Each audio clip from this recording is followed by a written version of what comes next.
Yeah, I mean, you really start to appreciate the different aspects of life. So we've gone through 13 vintages, and everyone's been different. But I guess you sort of start living in the moment now when you realize how things come full circle. So that's a sort of a philosophical viewpoint of life as a winemaker. The original vineyard here at Perla was planted in 2005. We opened up in 2007. And then we opened another facility about an hour north of us in Door County.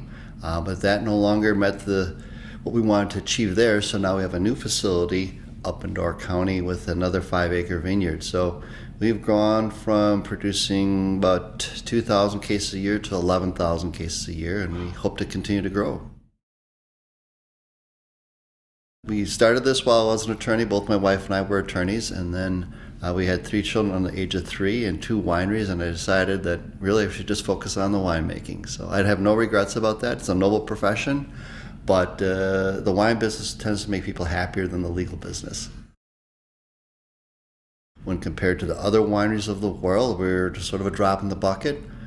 We don't aspire to be Mondavi of the Midwest or anything like that, but I really, really want to basically create an unexpected wine region that no one thought was possible. And so the production of more wine and more people tasting it will help with that. I just thought about this the other day. Less than 1/2% of the population of this country has had wine from the grapes that we grow in this part of the world. So it's really unprecedented in terms of the exposure that this wine has been able to receive in such a short time, but yet on a bigger scale, 99.5% of the nation does not know about these wine varietals. You know, I'm kind of a technical person, so we always refer to these grapes as cold hardy varietals or French American hybrids. But the more I thought about that, the more I thought, no, we are growing grapes and making wine just as they are in California, Italy, and France. And I think too much we've been trying to say, oh, we're trying to be like another region. No, I want this to be a standalone region that has its own distinctiveness. And I can't pinpoint, Ray, exactly why I feel that way, but I'm just as concerned about this region having a reputation that people recognize as I am about our own personal success with the winery.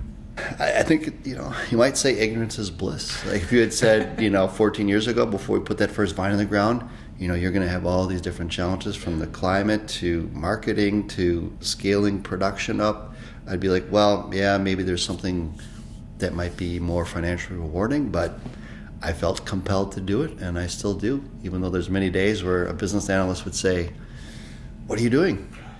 We are what we are. We're going to continue to make world-class wines, and eventually the world will become aware of it. I mean, we've had wines in international competitions that have scored higher than the famous regions of the world. So I know that the quality is there, and through patience, I believe the world will become more and more familiar with what we're doing.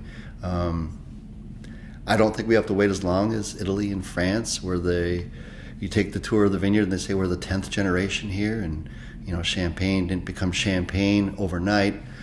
I don't think we have to wait 8 generations to get onto the world map for wine, because people are more adventuresome now, and there's great outlets like your podcast where people become aware of these things. But it will take some work, and one of the biggest challenges I think for winemakers anywhere in the world, but particularly in the unknown regions here in the upper Midwest, is to figure out how to connect with people.